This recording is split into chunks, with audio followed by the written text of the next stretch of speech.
In 1936, British Egyptologist Walter Bryan Emery found a small object in the desert that made people debate whether it was an elaborate stone model of a flying saucer or even a hyperdrive from a spaceship that belonged to some advanced civilization that visited the Earth.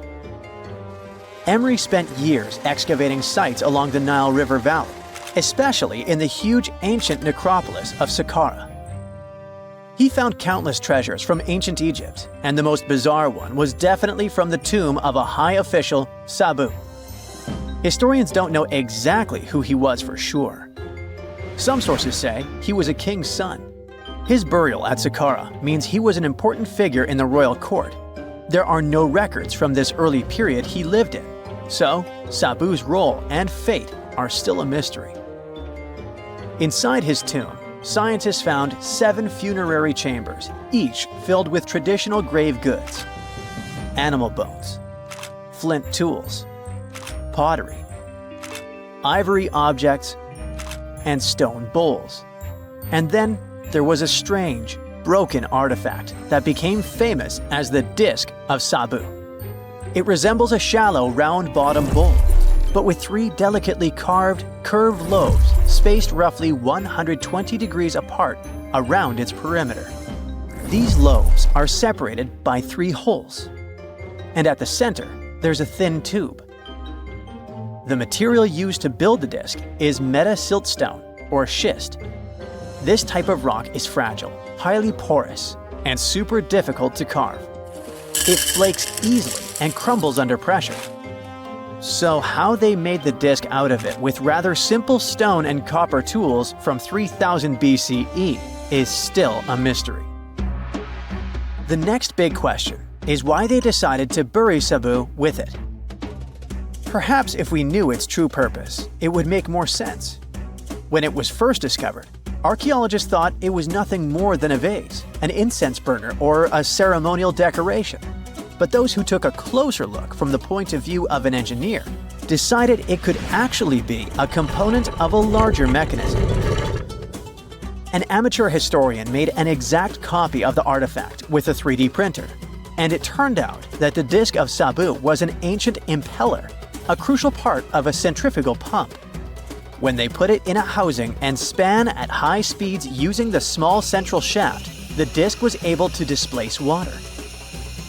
When it was tested without a housing, the disc created a powerful vortex. It became clear that the curved lobes and slightly concave shape of the disc weren't random.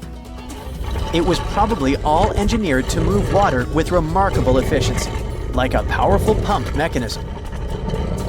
Ancient Egypt's entire civilization depended on irrigation. Later dynasties perfected basin irrigation and managed to control the rise and fall of the Nile to take the most from agriculture. So, the engineers of the first dynasty may have been experimenting with advanced irrigation techniques thousands of years earlier than scientists previously thought. But then again, some people have doubts schist is strong enough to be used for a pumping mechanism. They suggest that artisans from Egypt's first dynasty were trying to recreate an even older object, using whatever tools and materials they had. It could be a stone replica of something originally made from metal, possibly belonging to a civilization far older and more advanced than ancient Egypt itself. One Swiss author takes this idea even further and proposes that the disc is a copy of a component from an extraterrestrial spaceship's hyperdrive, or stone model of a flying saucer. One French researcher believes the Disc of Sabu was part of a secret massive factory system to manufacture sodium carbonate inside pyramids. Some people suggest that the disc may have been a primitive tool for weaving ropes. The lobes held strands of silk or fiber that were twisted into twine when it was spun. Or it may have been a gigantic lamp. Another historical mystery is a map from 1513 that is believed to be the oldest surviving detailed map showing the Americas. The author of the map is a Turkish captain, Piri Reis. He never crossed the ocean himself and put together this map from 20 regional maps. He used an Arab map of India, 4 Portuguese maps showing India and China, and a map of America by Christopher Columbus as he saw it. This last map was lost for many years, so Reis's map gave us an idea of what Columbus must have recorded during his 3rd voyage to the New World. A historian who studied the map suggested that it showed Antarctica in prehistoric times because it strangely resembled Antarctica's true coastline, the way it looked when it was free of ice. But it was later proven that this idea wasn't right. Another idea that rocked the science world was Clerksdorp spheres. They were found in deposits of mineral pyrophyllite in South Africa and looked like tiny ancient cricket balls with lines around the middle. Back in the 1980s, there was a theory that some super advanced pre-flood civilization we know nothing about had made these spheres. One journalist shared stories about how they rotated on their own in a display case. There was also a TV show that invited a psychic who was telling everyone the spheres were pieces of an ancient spaceship. But according to geologists, these spheres are pretty regular spherical objects formed from different minerals than the surrounding rock. The seam-like lines on them are just imprints from the host rock's layers building up over time. The Clerksdorp spheres come in different shapes, from flattened spheres to distinct discs. As for that episode when one of these spheres spun on its own, the curator of the Clerksdorp Museum cleared that up too. He said that when he put one sphere on its glass shelf when the journalist came to visit, the sphere rotated a bit because it's round. There are some gold mining activities going on nearby, so the land where the museum stands often experiences earth tremors. In a remote part of China, there are some bizarre pipe-like formations known as the Baigong pipes. A local explorer found them back in 1996 protruding from Mount Baigong and along the shores of Tosan Lake nearby. Some people thought they were the work of ancient guests from other planets. When scientists tested samples of the pipe material, they found out that they contained mostly common minerals, but there was a mysterious 8% of unknown stuff. Some extra tests showed that these pipes had been there before humans. Chinese geologists later visited the site and suggested that these pipes were formed naturally over time. It was probably fossilized tree roots from the area's super green past. It's still a real mystery with no clear-cut answer. While digging a trench along a river in Romania, workers found a wedge, which is now famous as the aluminum wedge of Aiud, or the object of Aiud. Right next to it, there were some mastodon bones. Those distant relatives of elephants lived 11,000 years ago. So some people concluded the wedge is of the same age. The cool part is that it's made of aluminum, but this metal wasn't discovered until the 1800s. This material requires serious heat to produce. The wedge is said to be covered in a thick layer of oxide that's been sitting there for hundreds of years. Some folks believe this wedge must have crash-landed here on a spacecraft from some other planet. Some scientists think it's all a hoax, and others suppose it might be a human-made object with an unknown purpose. It's 1898, and you're taking part in excavations in Saqqara.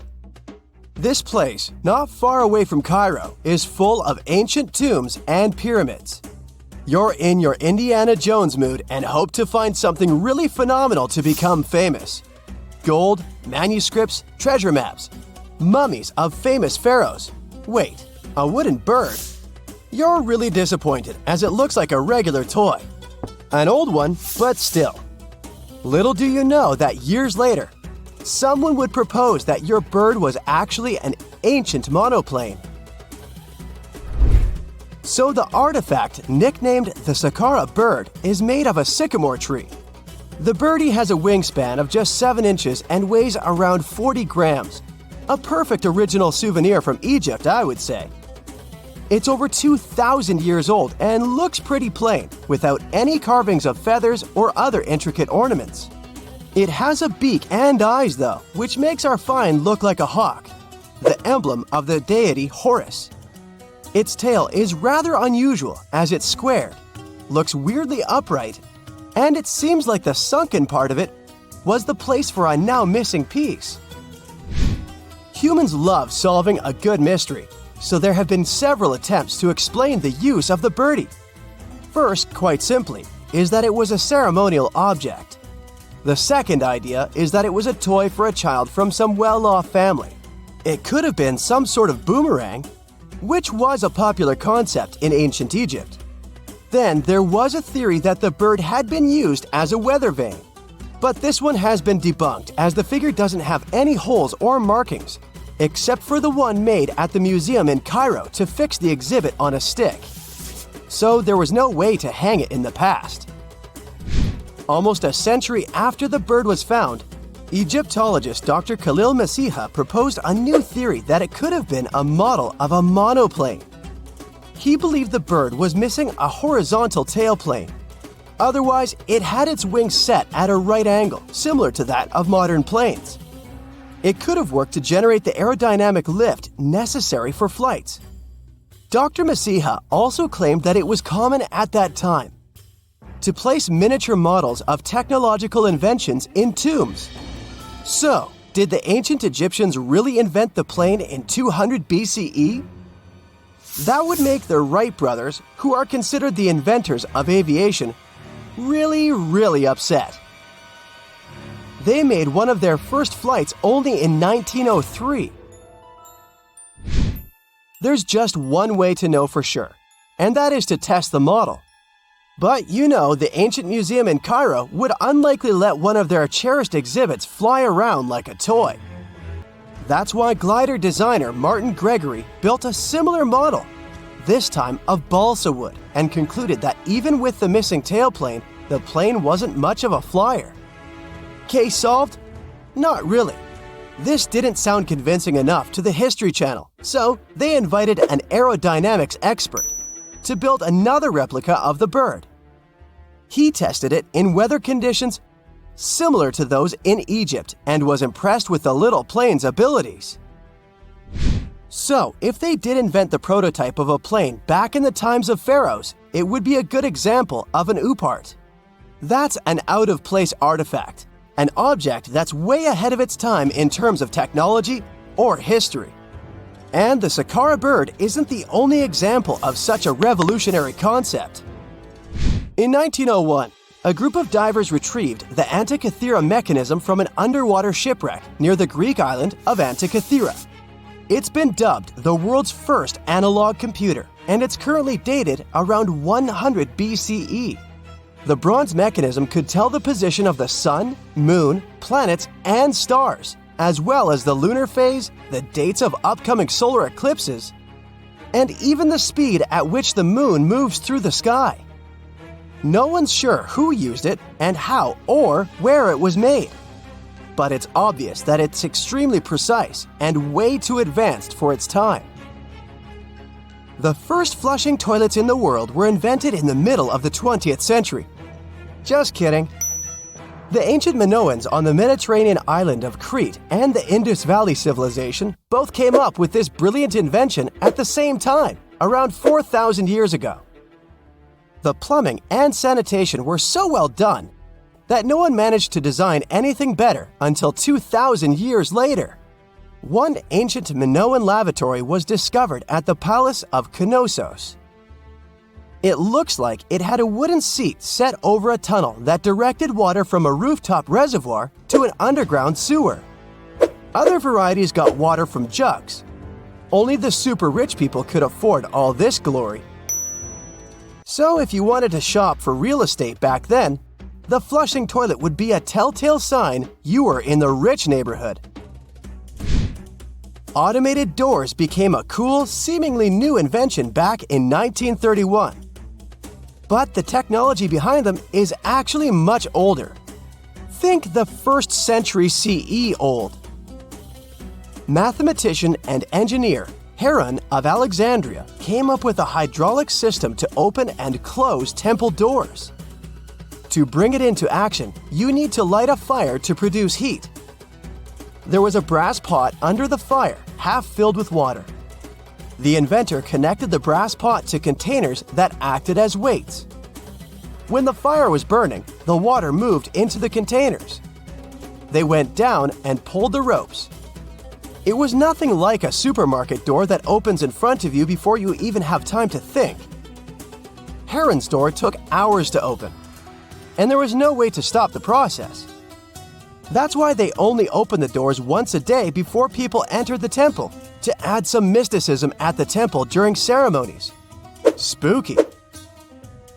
Looks like the first ever battery was invented in Baghdad around 2,000 years ago. A German archaeologist found this oval-shaped clay jar in 1938. Scientists are still not sure what purpose it served and who exactly invented it. There is a theory that it was used for electroplating objects with precious metals.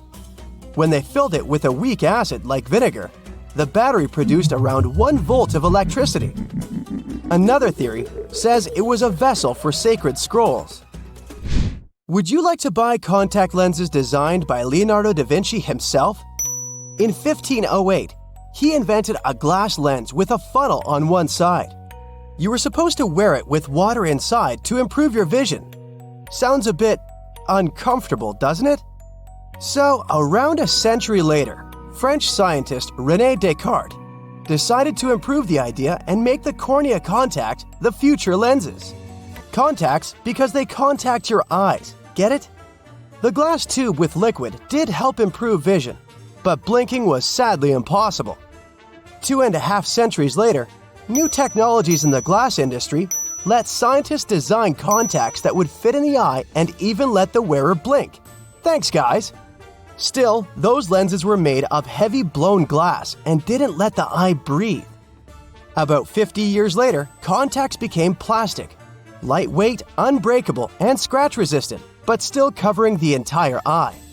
And then, in 1948, an English optical technician accidentally sanded down a plastic lens and figured out they'd still be in place even if they covered only the cornea. Imagine you're living in 19th century London and need to send a message to New York. It would have taken about 10 days to get there by ship. So when delivery time went from days to hours in 1858, it was a true sensation. The first message was sent by Queen Victoria herself. It was all made possible thanks to the transatlantic telegraph cable, running under the ocean. Sadly, the new cool invention only lasted a few weeks. It took years to bring it back to life. Something strange is lurking beneath the sands of Giza, and scientists have no idea what it is. Archaeologists just found a hidden structure near the Great Pyramid using advanced ground scanning technology.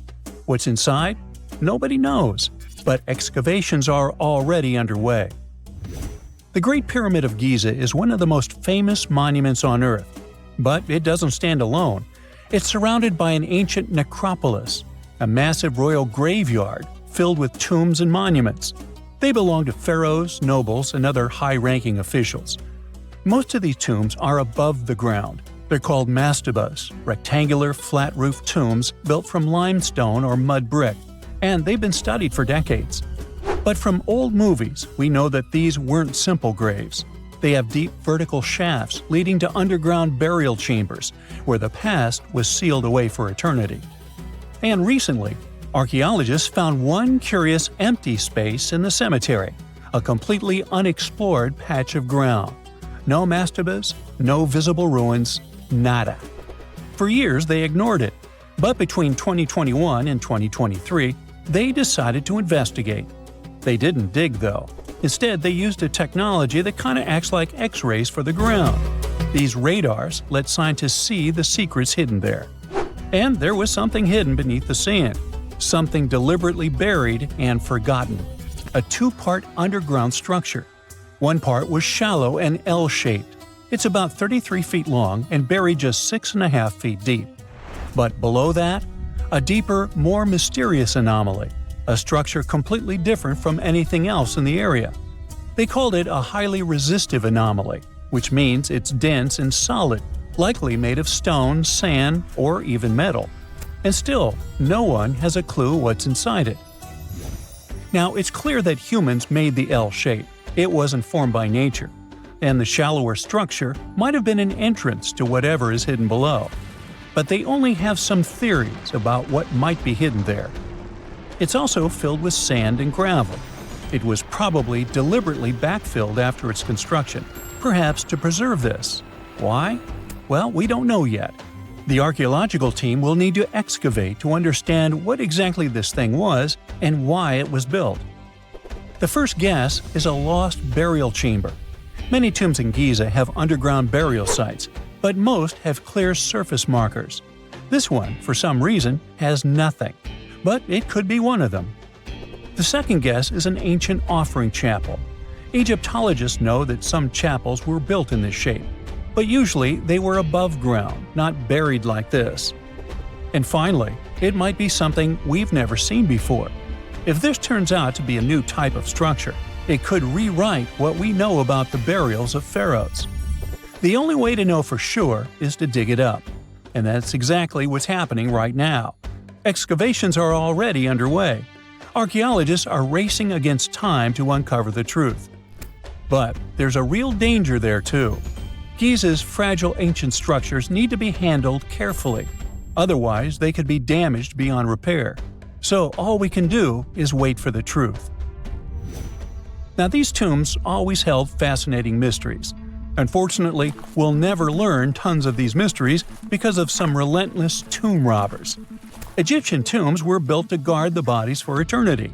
But that absolutely didn't stop people from breaking in and stealing everything valuable inside. They've been bothering these ancient sites for thousands of years, starting way back in Pharaoh's times. Many of the most famous tombs, including those in Giza, Saqqara, and the Valley of the Kings, were looted. It was a common practice in ancient Egypt. And they were serious about this whole thing. They dug secret tunnels to bypass traps and walls, bribed or threatened tomb workers to get inside knowledge, cracked open sarcophagi to grab gold, jewelry, and artifacts. And by the time modern archaeologists got to most of these tombs, they had already been picked clean. The reigning pharaohs got tired of this infuriating nonsense. The Valley of the Kings, the famous burial ground of Egyptian royalty, was supposed to be the ultimate safe zone. Tombs were built deep underground, hidden in the desert. Passages were sealed with giant stone blocks. False doors and traps were added to confuse thieves. Even curses were written on the walls, warnings of horrible endings for anyone who dared to disturb the tomb, which is exactly where we got all those horror stories about mummies from. Spoiler alert, none of it worked. Most tombs in the Valley of the Kings were fully robbed within 100 years of being sealed. Even King Tutankhamun's tomb, one of the most famous in history, was broken into twice in ancient times. Some of them decided to try and fight back. The New Kingdom rulers built hidden unmarked tombs in a way that should have prevented the looters from finding them, but didn't work. Some pharaohs, like Ramses II, were moved in secret to prevent their bodies from being stolen. Nope, didn't matter. The grave robbers always won. That's because tomb raiders weren't just random thieves. They were skilled, organized, and well-connected. They knew exactly where to look. Many were the ones who had built these sites in the first place, and they knew where the entrances were. If they couldn't smash through the doors, they'd dig through the walls, floors, and even ceilings to break inside. They also worked fast, often within a few years after the tombs were sealed, before anyone forgot where the valuable stuff was. The Khufu's pyramid, the one that's next to this newly discovered structure, was looted long before modern times. The one thing left inside when explorers got there? An empty granite box where the sarcophagus used to be. Unfortunately, it's not just about gold. History itself gets stolen during these raids. Ancient Egyptians wrote detailed records of what exactly and where they buried. So when archaeologists compare these lists to what's found, they can see what's missing, which is often everything valuable. Most artifacts don't end up in museums. They just disappear into private collections, where they can never be studied again. Which is, of course, completely unfair. In fact, a few countries have had enough and started passing laws to take historical artifacts back from private collectors. In Italy, if you own an ancient Roman artifact, you must prove you got it legally. China is actively hunting down stolen artifacts, and they must find ways to retrieve it back from the Western collectors. In Egypt, they passed new laws making it illegal for private citizens to own any ancient Egyptian artifacts at all. Other countries, like the US, the UK, Germany, or Switzerland, are completely fine with rich guys owning their history. The British Museum is built on looted things. European empires invaded half the planet and took whatever they wanted back home. Their museums are often full of such stolen artifacts, and unfortunately, they refuse to give most of them back. For example, the Rosetta Stone. It was taken from Egypt by Napoleon's army, then stolen again by the British after they beat the French. Egypt has been demanding to return for years, but they still can't get it back. Or the Parthenon marbles. These magnificent massive Greek structures were taken from the Parthenon in Athens by a British lord in the 19th century. Greece has been begging for them back ever since, but the UK doesn't feel like it. Not to mention tons of Mesoamerican artifacts, scattered in various museums across the world.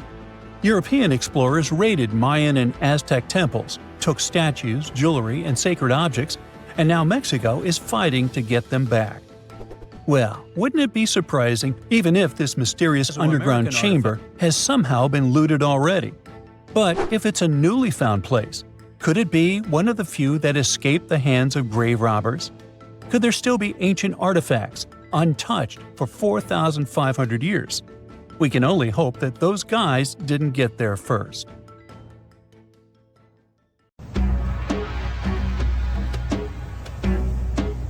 This is not a dune set. This is a very real desert in Niger. Jado was probably built by the nomadic Sao people and is filled with ksars, which are fortified houses made of salt and clay, with giant walls and secret passages. Located deep in the desert, it was once a vital stop for trans-Saharan caravans, but is now a hotspot for smugglers and bandits. The site has been off-limits since 2002 due to its dangers. The origin of the ksars remain a mystery. No archaeological studies have been conducted, leaving many questions unanswered. Even today, shifting sands reveal and conceal parts of these ancient ruins, fueling local speculation about what might still be hidden beneath the desert. Speaking of connective tunnels, scientists were blown away by the discovery of lava tubes in Saudi Arabia. These underground passages form when molten lava cools down. Researchers believe that ancient nomadic groups may have utilized these tunnels to survive the super harsh desert climates. While excavating the tunnels, archaeologists uncovered artifacts, rock art, and skeletal remains. The art and animal bones show that the people who used the tunnels were probably sheep and goat herders. They're still piecing together whether these groups lived in the tunnels for extended periods or just used them as temporary shelters. The Great Pyramid of Giza has been standing for thousands of years, but it's still hiding secrets. Using special scanning technology, scientists found two hidden structures under an ancient burial ground. The first is a shallow L-shaped structure, and below it is a much larger space that could be a final resting place or a chamber. The smaller structure was filled with sand on purpose, while the deeper one might be an empty chamber. Experts believe the two are connected, possibly as an entrance leading to a secret chamber. This is big news because it might give us some more insight into who built the pyramids and why. The world is full of ancient writing, but some messages refuse to give up their secrets, like the mystery of the Bash Plemy tablet. This unusual stone, pulled from a lake in Georgia, is covered in symbols no one can read. Even with modern technology, experts are completely stumped. The tablet is about the size of a book, with 60 symbols carefully carved into its surface, but 39 of them don't match any known language. Some resemble scripts from ancient civilizations in the Middle East, India, and Egypt, but none are an exact match. To make things even trickier, part of the tablet is broken off, meaning a piece of the puzzle is missing forever. To rule out a hoax, scientists studied the tablet closely. They confirmed it's made of vesicular basalt, an extremely tough local rock. Whoever carved these symbols must have been really skilled. Based on similar archaeological finds, experts believe the tablet could date back thousands of years, possibly to the late Bronze or early Iron Age. Some symbols repeat, which could mean they're numbers. Maybe it's an inventory list, a record of battles, or even an offering to the deities. Until someone cracks the code, the Bash Plemy tablet remains an unsolved mystery from the depths of history. Experts are still stumped with what this Minoan disc might mean. The Phaistos disc is one of the most mysterious finds from the Minoan civilization. This 6-inch clay object, discovered in 1908, has strange spiral markings that no one has fully decoded yet. The disc has 241 symbols on both sides, showing everything from people and animals to tools and plants. Experts have come up with many theories about what the symbols mean. Some think it's an early form of Greek. Others suggest it's a prayer or a hymn. And some even believe it could be a letter from a king in Anatolia to a Greek ruler. Let's see who will be the first to figure this out. It's always a fun day at an archaeologist's office when they find something as big as a 2,000-year-old marble head. A French archaeologist mission went digging inside an old medieval house near Alexandria in Egypt and found a statue's head depicting an old, possibly ill man. This statue dates from the last Egyptian dynasty before it became part of the Roman Empire, and the site where it was found is associated with the likes of Cleopatra and Mark Antony. For archaeologists, even the smallest finds at this site means a lot. You've heard of Lucy, right? The Australopithecus that was an early ancestor for us humans. Well, scientists found some of her species' footprints somewhere in Tanzania. The so-called Laetoli footprints are over 3 million years old. The trail stretched 88 feet and has about 70 footprints, left behind when a bunch of early humans walked across some wet volcanic ash. What's cool is that these early humans were already walking on 2 feet, like us, not all hunched over like apes. The close spacing of the prints shows they probably had short legs and a shorter stride than we do today. In an ancient Egyptian temple, archaeologists uncovered a shrine unlike any other, a place dedicated to falcons and 2 mysterious deities. One deity had a falcon's head, while the other wore a crown with a sun disk and cow horns. But the most baffling discovery was an inscription that read, "It is improper to boil a head in here." At the heart of the shrine, there are 15 headless falcons carefully arranged on a pedestal, likely as offerings to the falcon-headed deity. One theory suggests the birds were boiled first, perhaps to pluck their feathers, before being placed in the shrine, following the strange rule carved into stone. Archaeologists also found a 13-inch iron harpoon nearby.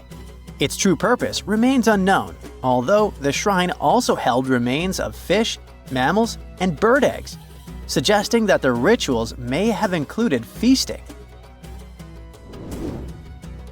And speaking of ancient Egypt, meet Hathor.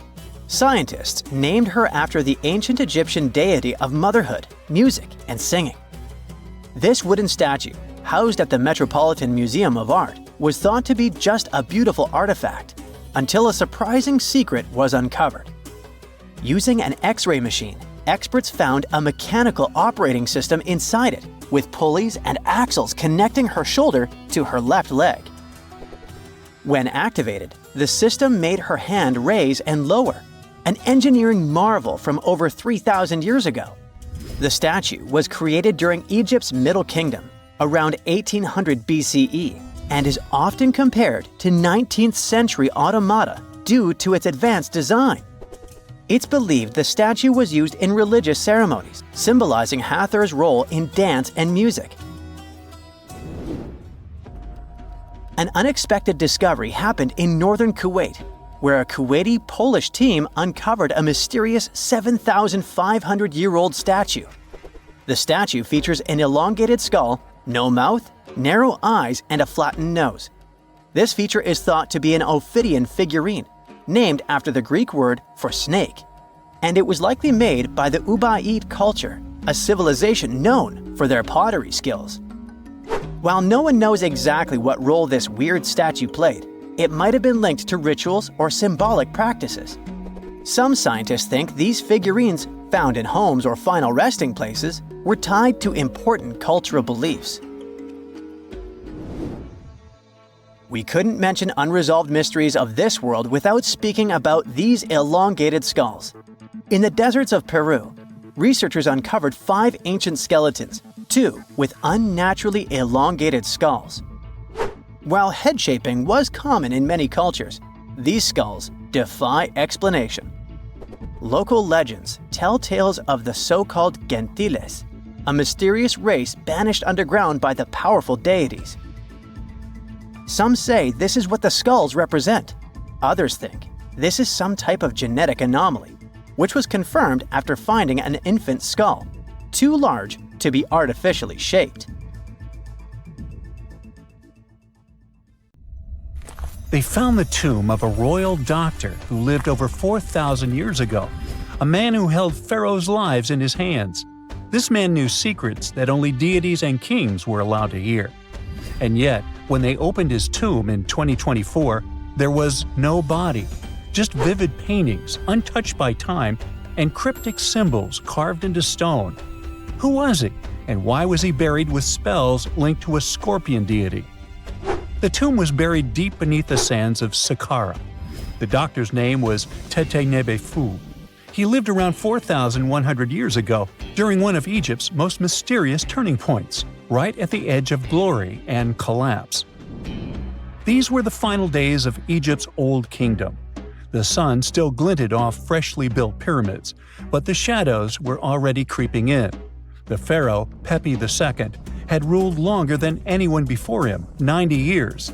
But by the end of his reign, the country was cracking. The power was slipping, the regional leaders were rising, and the Nile floods grew unpredictable. In this shaky period, the mysterious doctor thrived. His tomb was discovered by a Swiss-French archaeological team in the shadows of old pyramids. The weirdest part was that when they uncovered his burial chamber, they found no body, no golden treasures either. Unfortunately, the tomb had been robbed long ago. But what remained was something even more fascinating: the words and images left on the walls. The paintings are still vibrant, bright colors that somehow survived all those years underground. The walls show jars, containers, strange abstract patterns, and geometric shapes. And then there are hieroglyphs, lines and lines of sacred script carved with precision, like someone had poured their soul into every curve. These inscriptions revealed who Teti Nebu truly was. Turns out, he wasn't just any doctor. He was the conjurer of Serket. Now, Serket was the female deity of scorpions, sacred and terrifying. Egyptians believed she could stop venom, heal bites, and protect the living from toxic elements. The title, Conjurer of Serket, meant Teti Nebu was a specialist in treating dangerous stings and bites. And if he got an entire tomb for himself, he may have been Egypt's top expert in those things, a man who healed with both medicine and magic. But that wasn't all. He also held the title Director of Medicinal Plants, a title seen only once before in all of ancient Egypt. That means he knew the healing power of herbs, roots, and oils like no one else. Now, you might wonder, what plants in a huge land of sand? But in reality, ancient Egyptians used herbal medicine that would hold up in some labs today. They created pills, ointments, and inhalers. Most often, they chose some active ingredient, a flavor to make it easier to take, and something to deliver it into the body. Sound familiar? And yeah, they didn't have many traditional plants, so some of these ingredients were bizarre by our standards, like using crocodile dung and acacia mixed with honey. They even had formulas for anti-wrinkle creams. And apparently, our mysterious healer was also chief dentist. This title is almost never seen in ancient records. Evidence of Egyptian dentists is incredibly rare. Turns out, our ancient genius didn't just fight stings and study plants. He was also trusted with teeth and jaws, which were actually a huge problem in ancient Egypt. These people may have built wonders, but their teeth paid the price. Ancient Egyptians constantly caught grains of sand in their mouths. They often ate grit-filled bread and raw vegetables, which wore down enamel and caused a horrible condition called attrition. This led to tons of problems, including tooth loss. They had to improvise back in the day. For example, crafting the world's oldest known toothpaste from crushed rock, mint, and pepper, which ironically only made things worse for the gums. Or a toothpaste from things like eggshells, pumice, and natron, a salty mineral used for cleaning. They were also inventing mouthwashes from celery, bran, and herbs to ease the problem. Some mummies were even found with crude metal braces and gold wires attaching missing teeth.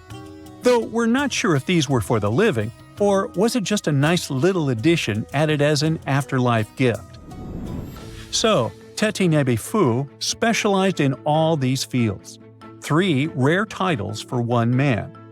Now, back in the day, he must have been admired as incredibly knowledgeable. In a world without modern science, he would have been like a sorcerer who knows how some leaf or bark could save a life. That's why archaeologists believe Teti Nebu wasn't just any doctor. He was, most likely, the royal physician, the one who treated the pharaoh himself. We don't know for sure which king he served. Maybe it was Pepi II, and who knows, maybe that's why the guy lived so long. But if that was the case, Teti Nebu may have lived through the final moments of the Old Kingdom, watching the Golden Age crumble from inside the palace walls. And then he was buried. The body was looted, or perhaps just lost to time. But the team says they're still studying the tomb, still uncovering the traces of this incredible man. Overall, ancient Egyptians were practicing medicine on a crazy advanced level. Some practices feel familiar even today. They had hospitals, specialists, surgeries, and many more things, even medical schools. Both men and women were allowed to be doctors.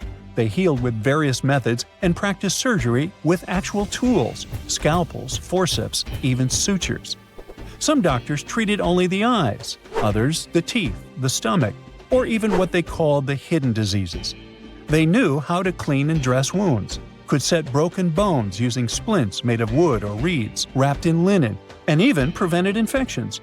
There were even proctologists. They also built the first prosthetics, like a wooden toe with leather straps that help people walk normally again. The oldest known prosthetic is 3,000 years old. Now, the most shocking part is how they actually even tried to remove tumors. A recent study looked at a 4,000 years old skull. It belonged to a man in his 30s. There were signs of past tumors, and around 3 of them, there were marks, surgical cuts made with a metal tool. That suggests someone attempted to remove or study them, maybe treatment, maybe an autopsy.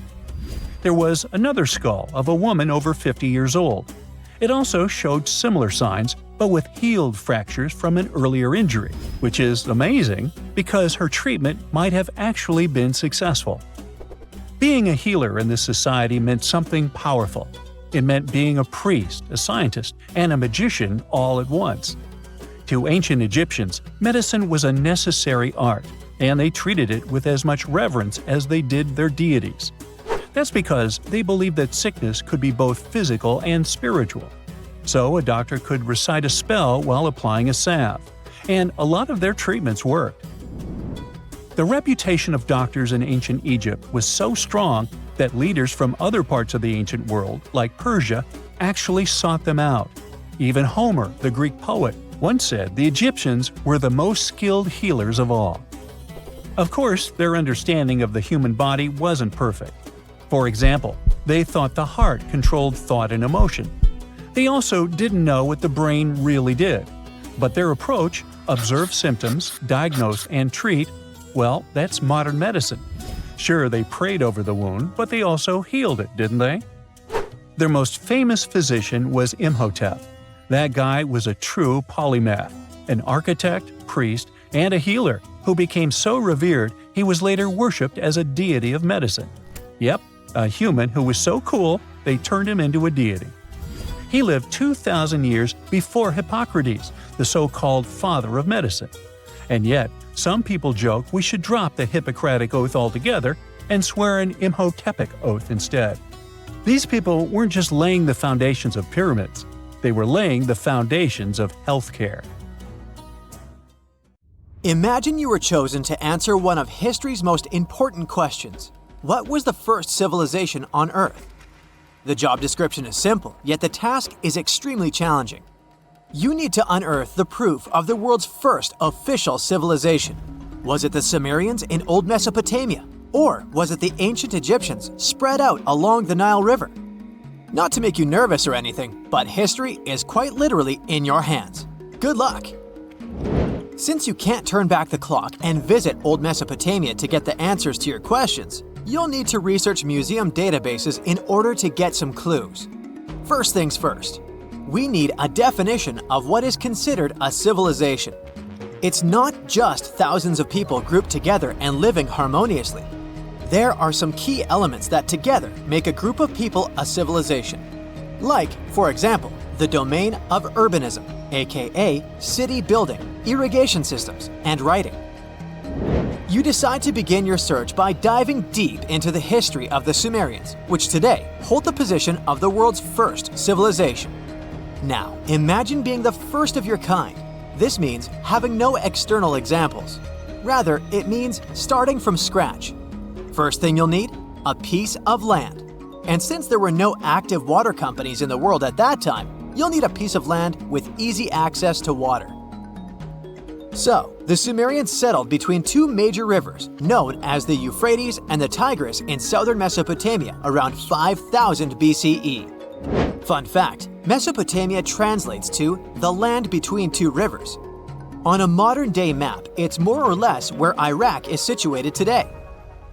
Together with land, a civilization needs ways to get food. The Sumer civilization had to face a dry and hot climate, but they managed to make agriculture thrive in the region. By diverting river waters and creating reservoirs and dams, the Sumerians allowed for a series of settlements to emerge across Mesopotamian plains. The famous city of Babylon was one of them. You know, the city that supposedly had those hanging gardens? I say supposedly because no definitive proof of the real existence of this monument has ever been found.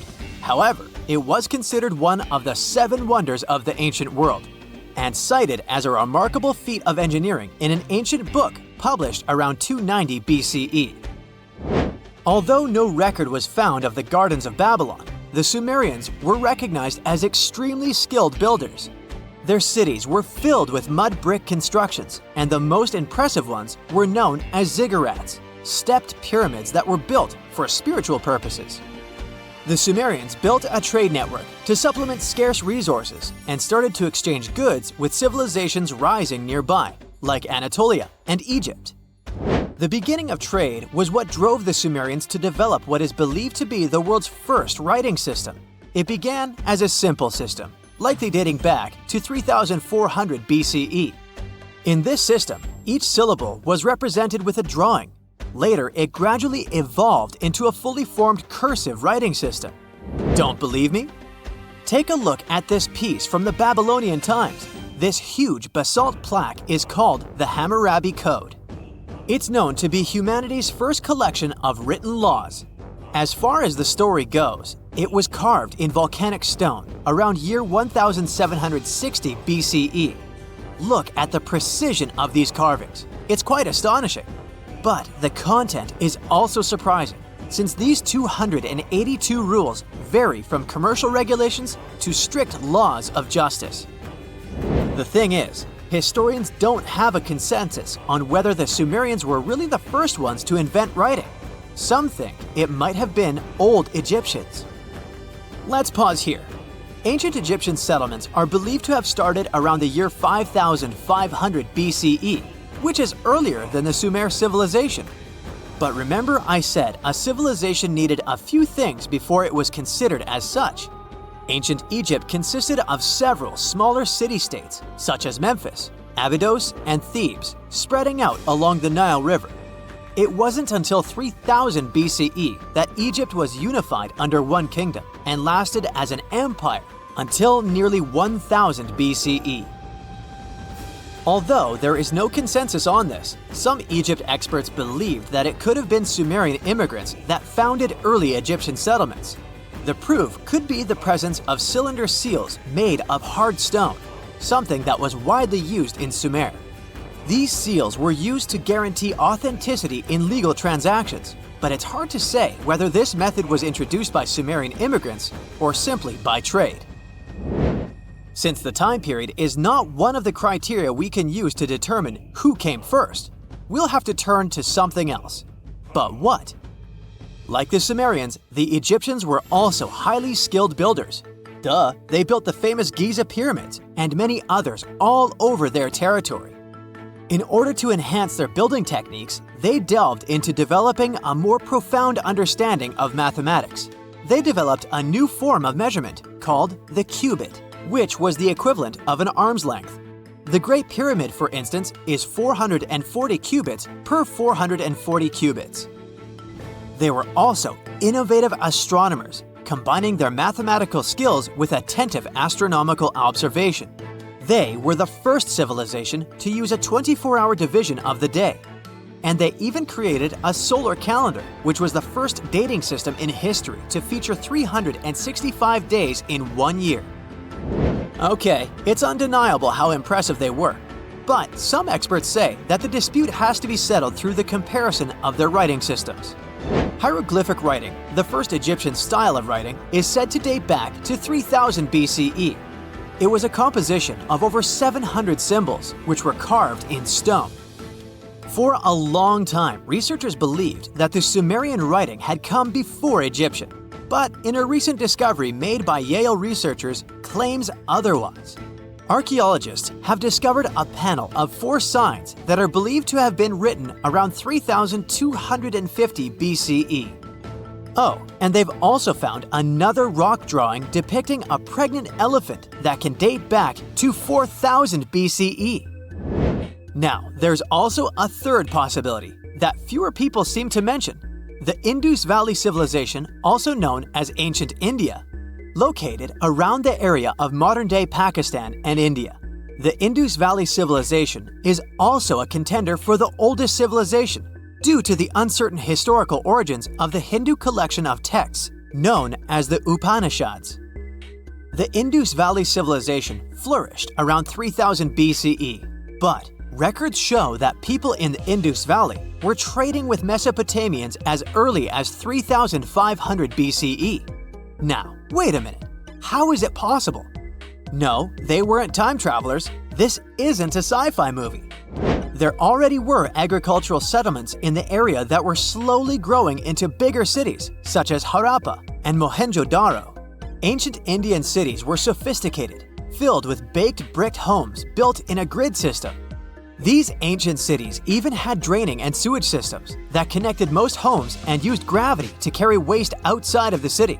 They were pretty advanced. They were also an extremely religious civilization, and Hindu beliefs were at the center of their practices. Despite that, their cities weren't filled with spiritual buildings. Actually, Mohenjo-Daro's most important building was a public bath. Interesting, huh? Now, why can't we know if they were the oldest civilization on Earth? Even if some historians suspect that the origins of the Indus Valley people can be traced back to 5000 BCE, there is no concrete evidence of this, only speculation. The best proof we have is the Upanishads. The Upanishads are texts filled with philosophy, mantras, and ceremonies. The thing is, part of Hindu practices included memorizing and passing down the wisdom of the Upanishads in oral form. So it took a while before it appeared as a written script. Well, I'd say historians aren't really sure what was the world's first civilization. We can only guess at this point, but who knows what new discoveries might reveal. So looky here, scientists discovered ancient artifacts near King Tut's tomb. Turns out his VIP final resting place looks more like a public graveyard with about a dozen wooden coffins that's been there for around 3,600 years. Okay, I might have exaggerated a tad. The 11 tombs weren't exactly right next to King Tut, but they were close, near the same city of Luxor. New findings in Egyptian tombs can help us piece together what life was like in ancient Egypt. And guess what? Ancient Egyptians seem to have been remarkably like us, modern humans. Say, the women have always loved jewelry, and archaeologists retrieved a beautifully made necklace with 30 amethyst beads and 2 agate beads, plus a hippo head amulet. Bet it was all the rage back then. Researchers also discovered 2 copper mirrors. One had a handle shaped like a lotus, and the other was decorated with Hathor, the ancient Egyptian deity of the sky, women, fertility, and love. These recent excavations near Tutankhamun's burial site led to another jaw-dropping revelation. For the first time in thousands of years, fragments of Queen Hatshepsut's Valley Temple were uncovered. This fearless woman was thought to be the second female pharaoh, who ruled with both courage and wisdom, leaving a legacy as solid as the stones themselves. Her temple, hidden for ages, opens a window into a time filled with power, intrigue, and spiritual devotion. Archaeologists found over 1,000 beautifully decorated stone blocks on the outskirts of Hatshepsut's funerary temple. There were very few women who managed to take the throne in ancient Egypt. Another tomb was found nearby, and it belonged to the overseer of Queen Teti Sheri's palace, whose name was Jehuti-Mez. Queen Hatshepsut seems to have even more tombs, aces up her sleeve. These tombs were carved into the rock instead of being built as pyramids, showing a unique ancient perspective on how to protect the soul in the afterlife. Experts managed to retrieve some cool ancient pieces from the site. Toys made of clay, mummy masks, winged scarabs, and some amulets. Sadly, there surely used to be way more artifacts, but over the last centuries, there have been people other than archaeologists to stumble upon this site. It's likely that looters got to these tombs before them and may have taken some valuable items. But they did leave behind some cool stuff for the researchers, like pottery used for offerings of bread and meat, along with archers' bows that connect the tomb's owners to the Egyptian military. Meanwhile, soul protection is way more important than you might think, especially if you're roaming around Luxor looking for ancient secrets. You aren't scared of King Tut's curse, are you? Let me tell you what happened to those who weren't scared, but promise me to take it with a dash of salt, okay? For years, Egyptologists, especially those who believed in paranormal activity, were convinced that there was an unsettling curse surrounding Tutankhamun's archaeological discoveries. This belief stemmed from the mysterious and untimely demise of several excavators who discovered the tomb in 1922 with no logical explanation for why they passed away. It was just easier to chalk it up to something supernatural and avoid the whole mess. But it turns out it wasn't a curse at all. It was likely the radiation that caused those excavators to perish. Now, you might wonder where the radiation came from. After all, while radioactivity was discovered in the 19th century, ancient Egyptians, despite their impressive pyramids, didn't have any radium lying around to make Tut's tomb glow like crazy. So, what could be the real story? It might have been toxic waste behind it all. Toxic levels of radiation from uranium and hazardous waste have been lurking inside the tomb since it was sealed over 3,000 years ago. The burial chamber of Tutankhamun's tomb reportedly has such high radiation levels that anyone who steps inside could easily end up with a fatal dose of radiation sickness or an incurable condition. By the way, you can have a somewhat similar level of radioactivity if you don't get rid of those moldy dinner leftovers you left to perish in your fridge a month ago. But this radioactivity isn't exclusive to Tutankhamun's tomb. Ancient Egyptian artifacts discovery is rewarding yet dangerous due to unusually high radiation levels in Old Kingdom tombs all over Egypt. Geiger counters have detected radiation at 2 sites near the Giza pyramids, and radon, a radioactive gas, has been found in several underground tombs in Saqqara. Interestingly, experts believe that the builders of these ancient tombs were aware of the toxins, as some eerie warnings were carved into the walls of many tombs. One inscription ominously declared, "They that break this tomb shall meet their end by a malady that no doctor can diagnose." Other ominous phrases like "forbidden," "due to evil spirits," only added to the fear that supernatural curses haunted these ancient sites. Ominous signs have stunned archaeologists since forever, but the fear grew even stronger a century ago with the mysterious passing of Lord Carnarvon, who funded King Tut's excavation in 1922 and reportedly explored the treasure-filled rooms, along with several others who entered the tomb. Arthur Weigall, another British Egyptologist who was present at the tomb's opening and is credited with starting the curse myth, passed away young when he was just in his 50s in 1934. Chances are the condition that made him pass was connected to radiation. In total, 6 out of the 26 people who were there when the tomb was opened met their end within a decade from various causes. Not only X-ray exposure, those reasons include asphyxia, stroke, heart failure, pneumonia, and even poisoning. Well, isn't this getting a little grim? There was one guy who opened the tomb and somehow managed to avoid the infamous curse, Howard Carter, or so it seemed. Some folks pointed to his survival as proof that the curse wasn't real. After digging up the tomb, Carter published several books on the topic and shifted gears from archaeology to dealing in antiquities for various museums. Despite dodging demise or injury, rumors swirled about how the curse may have impacted him in other ways. One of the big stories linked him to Lord Carnarvon's daughter, Evelyn. Some said he was madly in love with her, but she married someone else, so he chose to stay single. Others claimed they had an affair while she was in Egypt, which ended when her father passed away and she left the country for good. However, there wasn't much evidence to support these stories. Evelyn was just 6 when they met, and they remained friends until his last breath. She was even one of the few attendees at his funeral, but denied any romantic involvement, saying they weren't that close. A year after the revolutionary discovery near King Tut's tomb, Evelyn married politician Sir Brograve Beauchamp and had a daughter. That same year, Beauchamp toured the tomb with his parents, guided by Carter himself. Carter never married and, aside from those posthumous rumors about Evelyn, had no other romantic connections. While the curse adds an intriguing twist to his life story, his tendency to keep relationships at arm's length was evident long before the tomb was opened. It seemed Carter just wasn't a people person. In 1939, after battling a serious illness, he ultimately succumbed to fate. He was 64, which was a pretty common life expectancy in the UK back then, so no one really thought it was off and linked it to an ancient curse. When he passed, it turned out he had several artifacts from Tutankhamun's tomb in his London apartment, which were eventually sent back to Egypt, marking what some viewed as the curse's end. Who knows? Maybe if he hadn't had all those ancient souvenirs at his place, he would have lived way longer.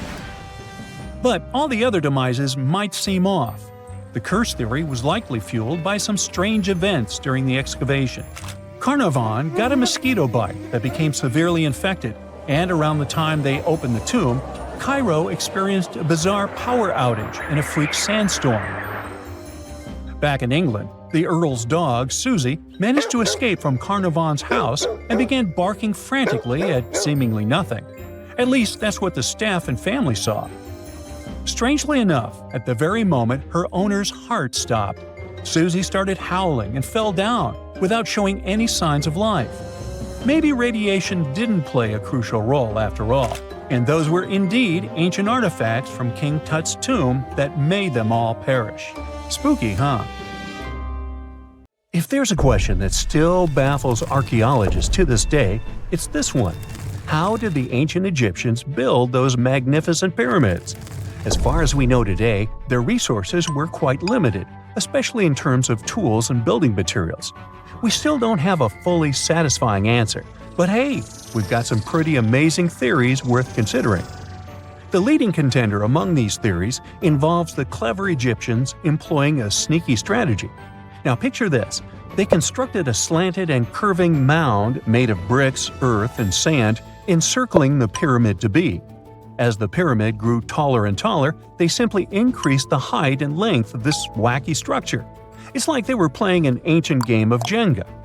Now, how did they get those massive stone blocks up there? Well, according to the legendary ancient Greek historian Herodotus, they used sleds, rollers, and levers. It sounds like they turned construction into a supersized game of tug-of-war. And guess what? Herodotus also claimed that the Great Pyramid, the one from Giza, the granddaddy of them all, took a whopping 20 years to build. There's more. Herodotus also dropped a mind-boggling number on us. 100,000 men were supposedly involved in this pyramid extravaganza. Did they hire the entire Egyptian population? Well, it might not be as far-fetched as it sounds. These men were probably mostly farmers, so they probably focused on the pyramids when there wasn't much work to be done in the fields. Like during the flood season of the Nile River. Obviously, specialists in the archaeological community had something to add to this theory.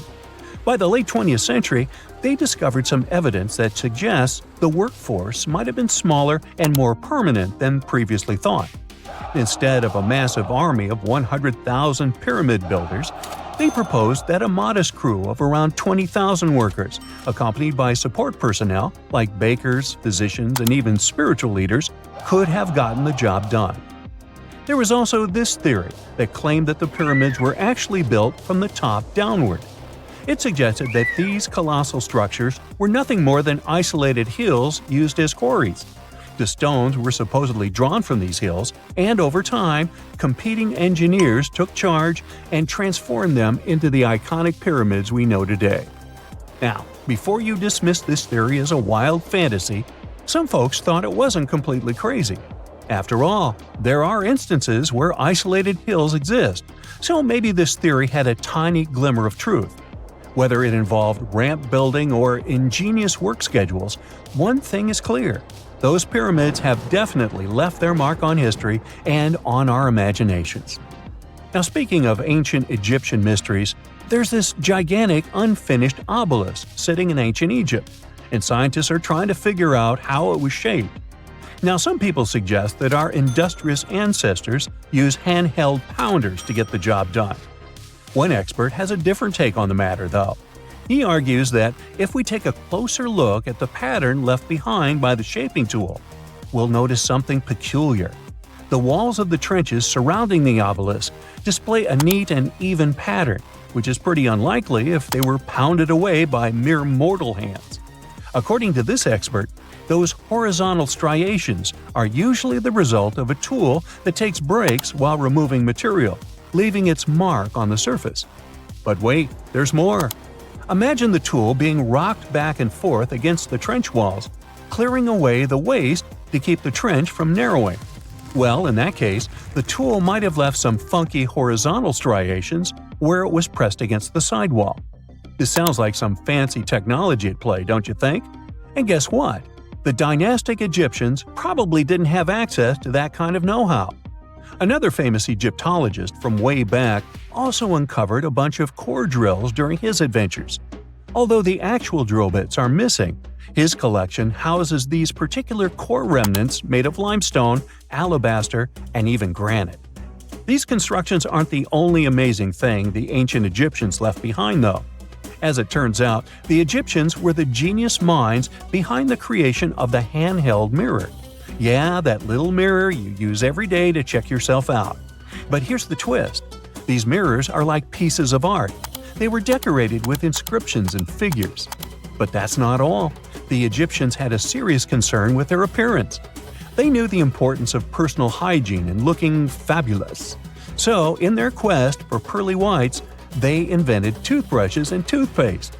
Dental problems were pretty common back then, and their smiles weren't exactly all white.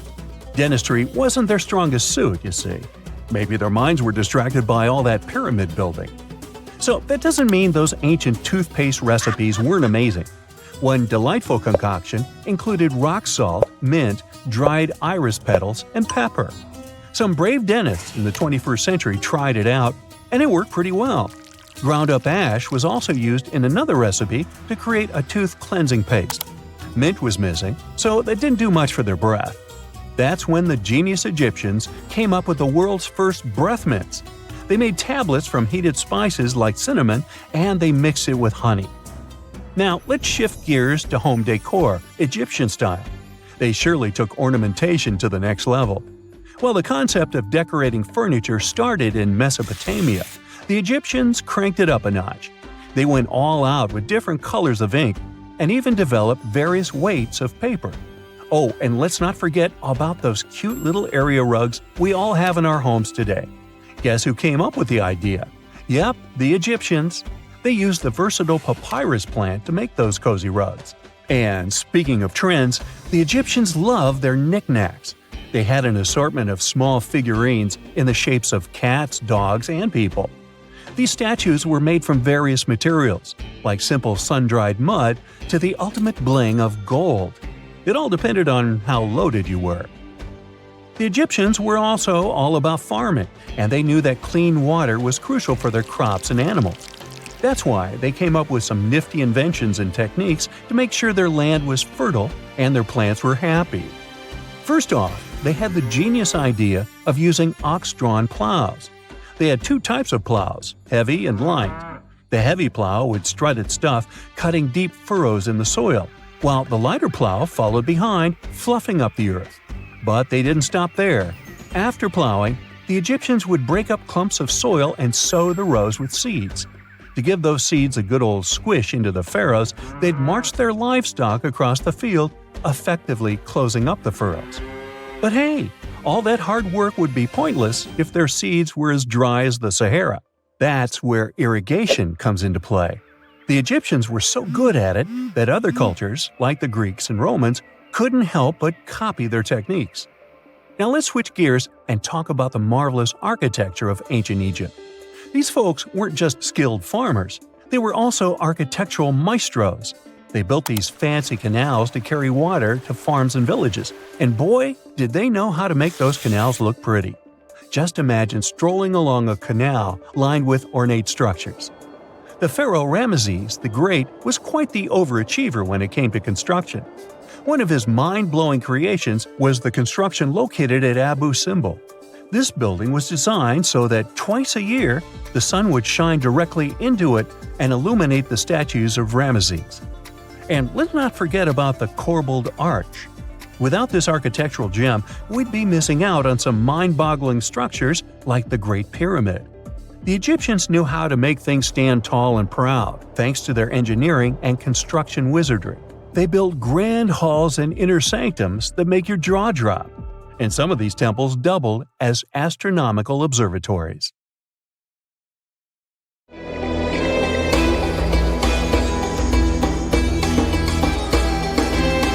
The Great Pyramid was created as the final resting place of ancient Egyptian monarch Khufu.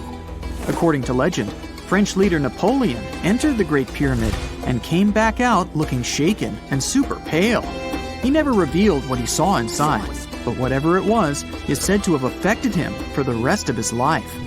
When Napoleon entered the pyramid, he would have walked through a super tight and ascending passageway. He'd then go through another passageway, known as the Great Chamber. This corridor would have been much taller than the previous one, and would have cobbles too. He'd then reach the King's Chamber, the centerpiece of the Great Pyramid, which was lined with huge blocks of granite. But it wouldn't have looked as grand as we might imagine. There are no hieroglyphics decorating its walls, as Egyptians only began decorating the burial chambers of pyramids much later on. The pharaoh's tombs deep inside the pyramid would have also been filled with treasures, from chunks of gold to the world's most expensive jewelry.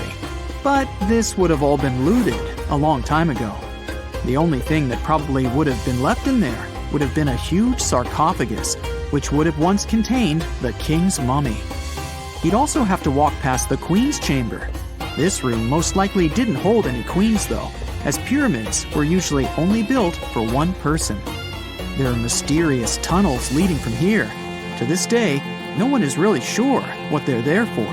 And that's not the only mysterious and creepy thing Napoleon may have encountered, as stories of pharaohs leaving ancient curses on pyramids go way back. Many pyramids had warnings written on the outside, telling of horrifying things that would happen to those who entered and disturbed the peace. We might not know what exactly Napoleon found in the Great Pyramid that scared him so much, but we know for sure what was found in Tutankhamun's tomb. Tutankhamun was an ancient Egyptian pharaoh who was only 8 or 9 years old when he took to the throne. He became a cultural phenomenon when his tomb was discovered almost completely intact in 1922. His pyramid sits in the Valley of Kings in Thebes, modern Luxor, which is in Egypt. Unlike the Great Pyramid, Tutankhamun's tomb was covered in beautiful wall decorations. The walls told the story of how he would travel to the afterlife through the underworld. Egyptians believed all people would have to take this journey, so they would fill their tombs with objects and paintings to help them get there. There'd also be spells painted on the walls. They believed this would help people pass over to the next realm. The journey would be pretty long, and for that reason, the ancient Egyptians would also fill the pyramids with food. Tutankhamun's pyramid was filled with 8 fruit baskets. They even found something called gingerbread fruit in there. The rooms were jam-packed with furniture, statues, clothes, and staffs, amongst a whole bunch of other things. You'd likely find a lot of clothes and expensive jewelry in the pyramids as well. The ancient Egyptians wanted their ancestors to travel in style to the afterlife. They put Tutankhamun in his final resting place with over 50 pieces of clothing, all of the highest quality. There were tunics, scarves, gloves, and headdresses, and a ton of jewelry. Bracelets, pendants, necklaces, rings, and scarabs for protection were all found inside. Each of them was made of gold or precious stones. There were also fans made of ostrich feathers to keep the old pharaoh cool in the hot Egyptian sun. But the temperature inside the pyramids never actually went above 68 degrees Fahrenheit. The ancient Egyptians developed a super cool air conditioning system that we don't fully understand even today. Tutankhamun's pyramid also contained 130 walking sticks made from ebony, ivory, silver, and gold to help him on his journey. There were 3 chariots hidden away in case he got tired of all the walking. They also put 11 boat paddles inside, but there was no sign of any boat. The pyramids would be littered with the pharaoh's favorite scents and perfumes. During the excavation of Tutankhamun's pyramid, it quickly became clear that it had been robbed during ancient times. There was damage to doors and traces of oils left in empty jars. It looks like someone raided the pyramid for gold and the scents, perfumes, and oils that had been left for King Tut. There was still a bit of perfume, which was made from coconut oil and frankincense, left in one bottle. It seems like Pharaoh Tutankhamun loved board games. There was an ivory traveling set of senet in his pyramid.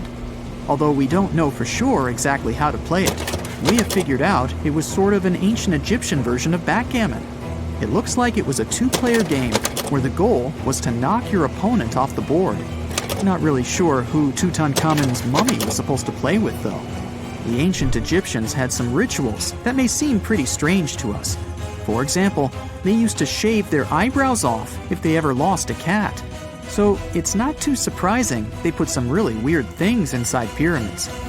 Archaeologists discovered a collection of mummified cats and scarab beetles in pyramids that date back more than 4,000 years. They were found in the pyramids of Saqqara, which is south of Cairo. They also found a bunch of makeup kits and mirrors inside. Makeup was worn proudly by both men and women in ancient Egyptian times. Eyeliner was the most popular cosmetic. The Rosetta Stone was one of the best discoveries ever made in pyramids. It was found by our man Napoleon Bonaparte and his team. It's a black granite rock that dates back to 196 BCE.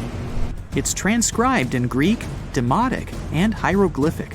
When it was translated in 1822, we got the key to understanding ancient Egyptian hieroglyphics for the very first time.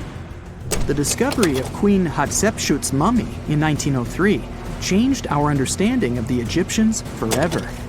After she had passed away, her successor, Thutmos II, removed most of the evidence of her reign, so we basically knew nothing about Egypt's first great female leader. She's now gone on to become one of the few and most famous female pharaohs of Egypt. Pharaoh Khufu even had a fully fledged boat in his pyramid. Archaeologists uncovered more than 1,200 pieces of a giant boat near the Great Pyramid at Giza. They reassembled the boat, and it's a whopping 144 feet long. It's most likely a solar boat, which was designed to carry the resurrected king with the deity Ra. Fun fact, the Pyramid of Giza is the last remaining of the 7 wonders of the ancient world. The other 6 are the Hanging Gardens, the Colossus, the Temple of Artemis, the Mausoleum, the Lighthouse, and the Statue of Zeus. This pyramid was also the world's tallest man-made structure for 3,800 years, and it's the biggest pyramid in Egypt. It took a staggering 2.3 million blocks of limestone, and some weighed as much as 80 tons. It took an incredible 100,000 laborers and a whopping 23 years to build. Its original height was a mega 480 feet. In 2017, archaeologists discovered something weird about Egypt's Great Pyramid. There's a hidden void that's at least 100 feet long, and no one really knows why it's there or what's actually inside it. The weird void is the first inner structure discovered within the 4,500-year-old pyramid since the 1800s. Scientists used cosmic rays to detect the massive hole, but are still no closer today to finding out what's inside. The ancient Egyptians took a lot of care building the pyramids, and everything was strategically placed and structurally sound, so it's super unlikely that this hole is due to blocks falling over time. Loads of pyramids also contain small model figurines called ushabti. These represented attendants. They believed they would come to life to serve the pharaohs in the afterlife. But it's amazing that all this stuff actually fit inside. There isn't actually a huge amount of space inside the structures. It's mostly just rock. Most people know that pyramids were built as grand tombs for the pharaohs, designed to ensure they had a smooth journey to the afterlife. The Great Pyramid of Giza, for instance, was constructed for the pharaoh Khufu. But what most people don't know is that this whole pyramid building trend started right here with the step pyramid of Djoser about 4,700 years ago. This massive structure was built for Pharaoh Djoser, a ruler from Egypt's 3rd dynasty. It rises 7 layers high above the ground and stands about 200 feet tall. We think of it today as a phenomenal architectural project. But for ancient Egyptians, the step pyramid of Djoser turned out to be more like a massive experiment, a trial run, if you will, to perfect their building skills before they moved on to even more ambitious pyramids. Reaching new heights is super exciting, but the real mystery is what is going on below the ground. In this pyramid's underground labyrinth, there is a network of tunnels stretching about 3.5 miles long.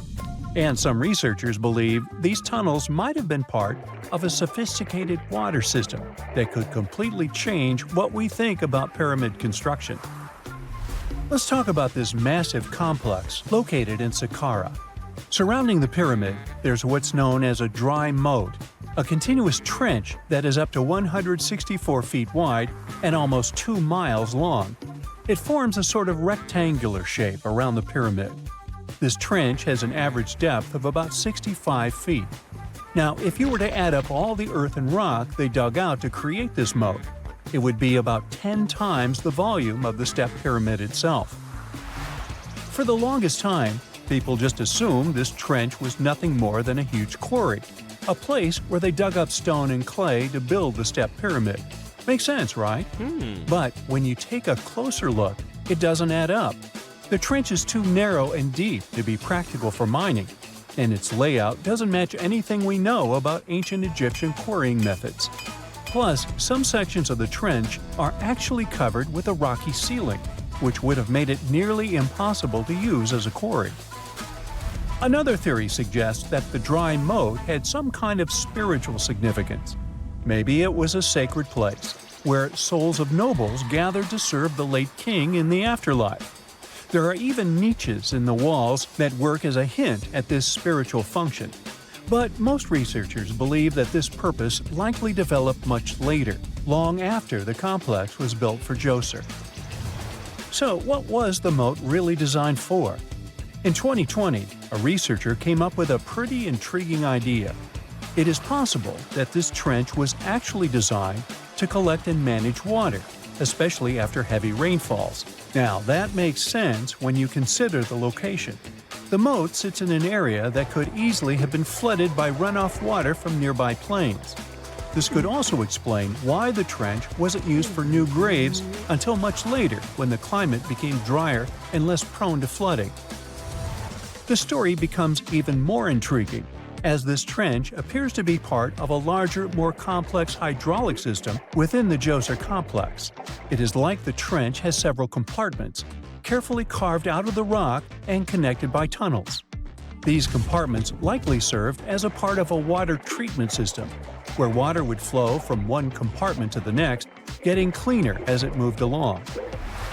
Now, here is where things start to tie into the pyramid itself. The Djoser complex has a series of underground shafts, and some researchers think that water from the moat's deep trench might have been used to power a hydraulic lift system, and this giant water-powered elevator could have been used to raise the heavy stones needed to build the pyramid. It worked like a volcano, but instead of lava, water did the heavy lifting. Imagine a big deep hole in the ground at the center of the pyramid site. Inside this hole, there was a huge wooden platform, kind of like a giant raft that could move up and down. When the workers wanted to lift a heavy stone, they would fill the hole with water.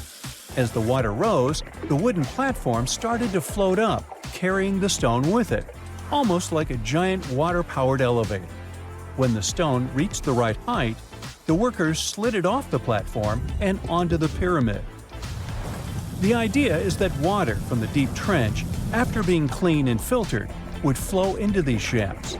A massive float, possibly made of wood, would then rise as the water filled the shaft, lifting the stones up to where they were needed for construction. Once the stone was in place, they'd let the water out, lowering the platform back down to the bottom, ready to lift the next stone. This fancy hydraulic lift system could have been a game changer, making the whole building process a lot faster and more efficient without using a lot of workforce. It is like the ancient Egyptians were already embracing the whole idea of work smarter, not harder. But of course, not everyone is on board with this theory.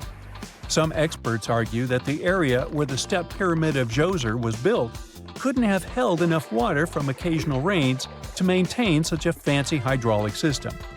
The main theory suggests that, in the past, there might have been some kind of lake nearby that would have filled up after a period of rain, and this lake could have supplied water to the complex's hydraulic system. But there is no mention of such a lake in any ancient Egyptian writings, so it might be more of a what-if situation than a reality. And then there's the issue of the hard work itself. Remember when I said this method could have allowed the ancient builders to raise stones with far less effort? Well, that might not be entirely true. According to some experts, just building this hydraulic device would have required a lot more heavy work than simply moving the stone blocks using good old-fashioned manpower. And let's not forget, the step pyramid of Djoser is like a baby pyramid compared to those that came later. The stones used for Djoser's pyramid weighed, on average, about 660 pounds each, which is nothing compared to the more than 2.5-ton blocks used later for the pyramid of Chephren.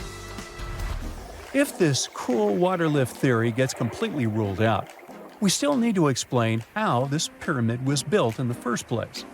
To answer that, we need to rewind a bit and talk about the original plans. See, before Djoser's tomb became a pyramid, the idea was to construct a simple mastaba.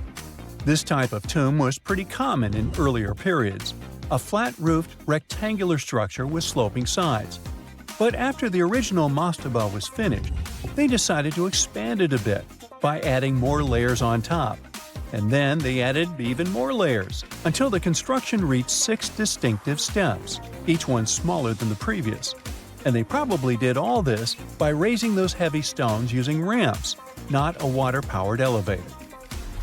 There is still so much we don't know about the step pyramid of Djoser. More research is definitely needed to fully understand how this system worked, or if it even existed at all. But the idea of using water to help build the pyramid adds a whole new layer to our understanding of ancient Egyptian engineering. It's a powerful reminder of just how clever and resourceful those builders were, using the natural landscape and the power of water to create one of the most iconic monuments in history. During the early 1920s, the world was mesmerized by King Tut. A British archaeologist, Howard Carter, discovered the young pharaoh's tomb in Egypt's Valley of the Kings, 1922. But the public wasn't only interested in gold and jewelry. The press wrote about the curse of the pharaohs, but was it true? Was an ancient curse really the reason everyone entering the pyramids lost their lives? At the time, this was the only explanation for a series of unexplained passings. The man present at the opening of King Tut's burial chamber, George Herbert V, Earl of Carnarvon, lived only 5 more months after the discovery. He had also sponsored the dig. In comes Sir Arthur Conan Doyle. You probably know of him, the English writer behind Sherlock Holmes. He claimed that an evil elemental caused the explorer's demise. He must have been joking, right? Unfortunately, no. The newspapers continued to blame the pharaoh's curse after every Egyptologist left this world. These are the scientists who study the ancient cultures of Egypt. The archaeologist who opened King Tutankhamun's tomb passed away full 17 years after the discovery. The reason for it wasn't a secret: Hodgkin's disease. Yet again, journalists around the world wrote of a curse. This was getting ridiculous.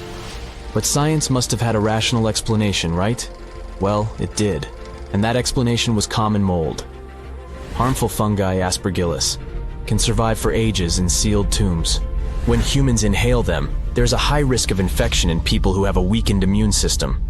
Today, doctors believe this is what happened to the unfortunate explorer more than a century ago. Scientists now know that this type of fungi grows especially well on grain. And King Tut's tomb was full of offerings in the form of baskets full of raw grain and bread.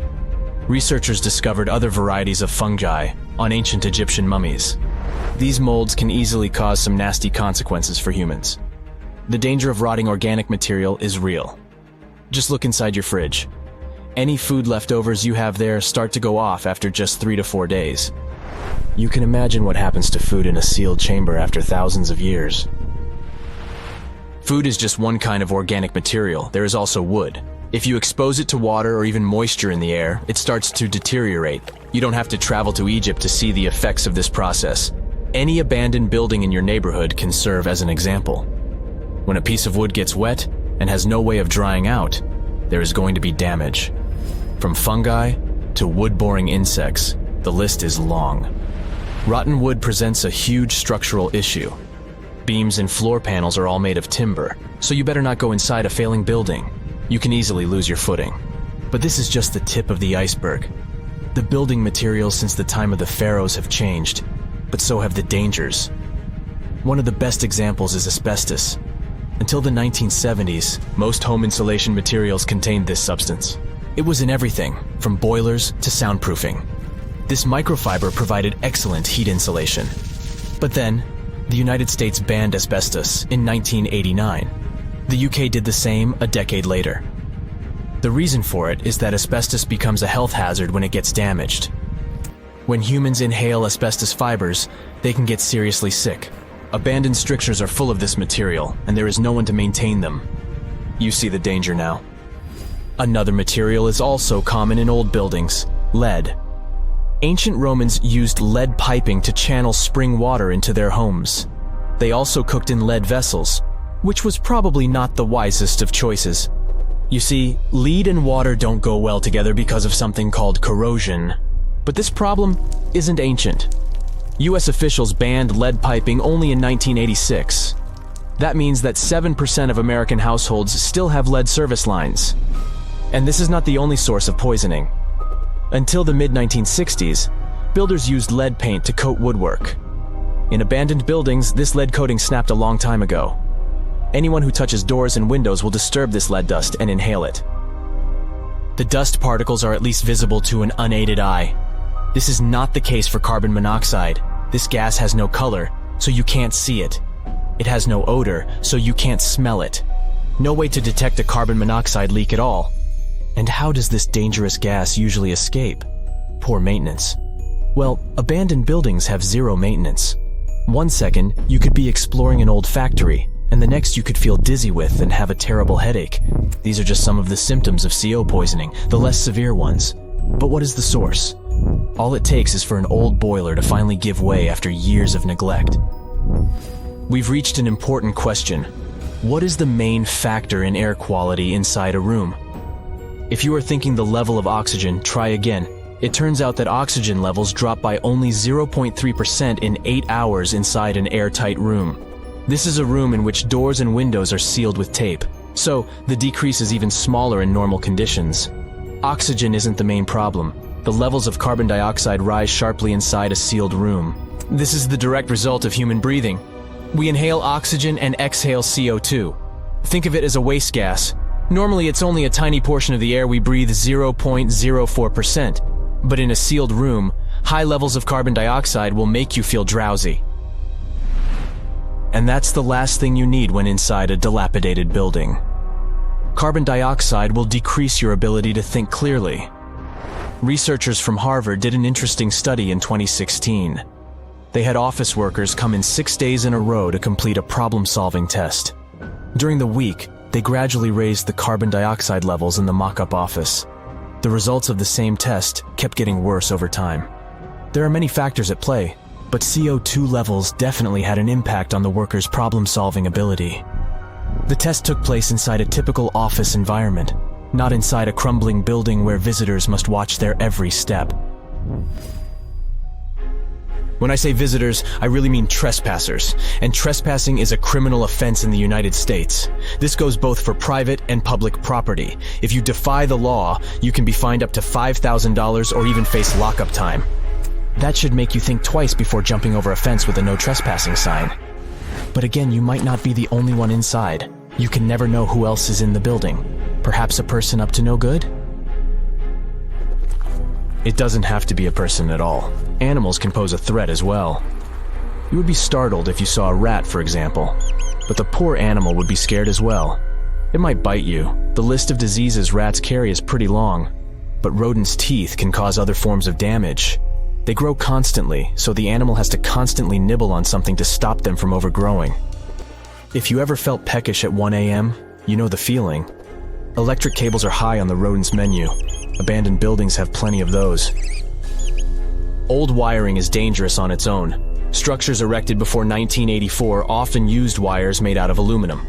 Today, copper is the standard because an aluminum wire is 55 times more likely to catch on fire than a copper one. Flipping a switch in a rundown building can cost you your life. Be on alert for telltale signs that something is wrong. Lights that flicker, sparks from sockets, and the smell of smoke. And yeah, don't count on an earth cable to protect you from electrocution. Ground cables became standard only in the 1960s. Secant, cosine, tangent, sine, 3.14159. Yeah, that was the cheer we heard coming from the trigonometry club back in the day. For the rest of us in math class, terms such as sine, tangent, and pi were just bewildering. Who invented these and why? Was their only purpose to make it harder for students? Well, not quite.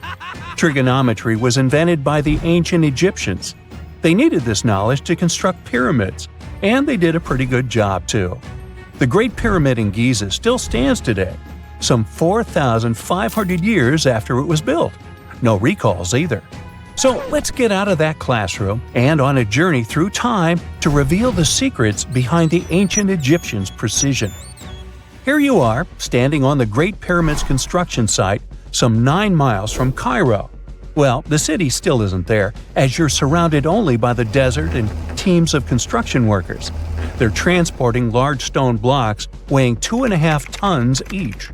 They're inside a wooden sled that sits on large rollers. A crew of 8 men rolls these blocks along the ground. You immediately think of the rollers on a supermarket cash register. The principle is exactly the same, but the scale is greater, much greater. Scientists estimate that the Egyptians used 2.3 million such blocks in the Great Pyramid alone. And the block in front of you is one of the lighter ones. The heaviest of them weighed up to 15 tons. But where did all these blocks come from? Most of them originated from quarries around Giza. It's not that impressive, you think?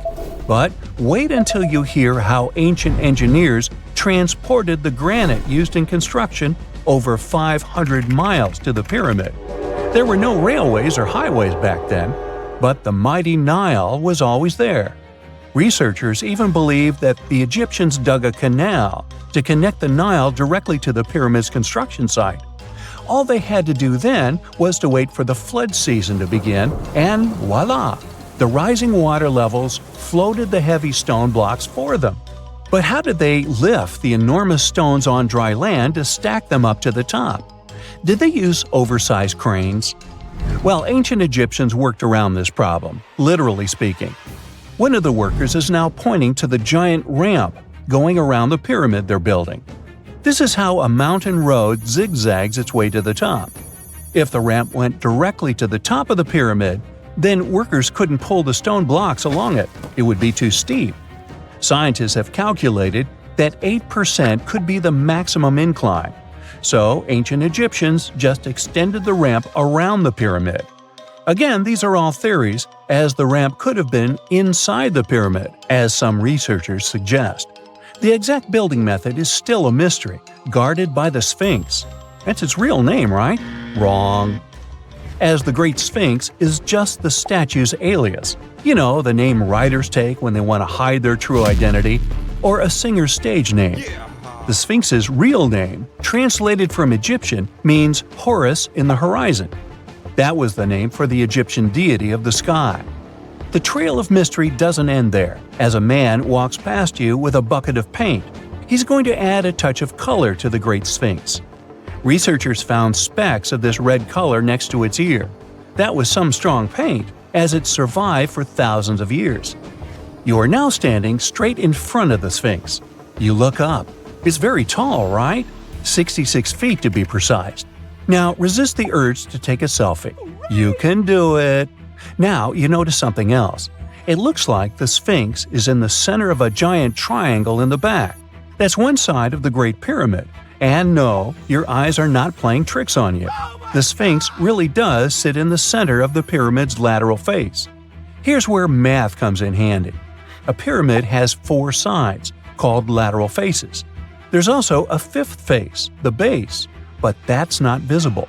It's, wait for it, face down. The Sphinx has one last mystery to reveal: its age. Scientists agree that Pharaoh Khafre built the Sphinx. He ruled after his father, who had built a great pyramid nearby. So both structures were finished around the same time.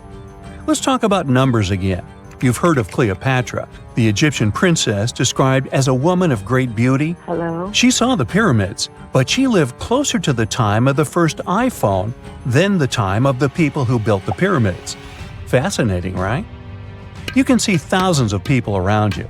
They're working hard to build the pharaoh's tomb. But how many of them are there exactly?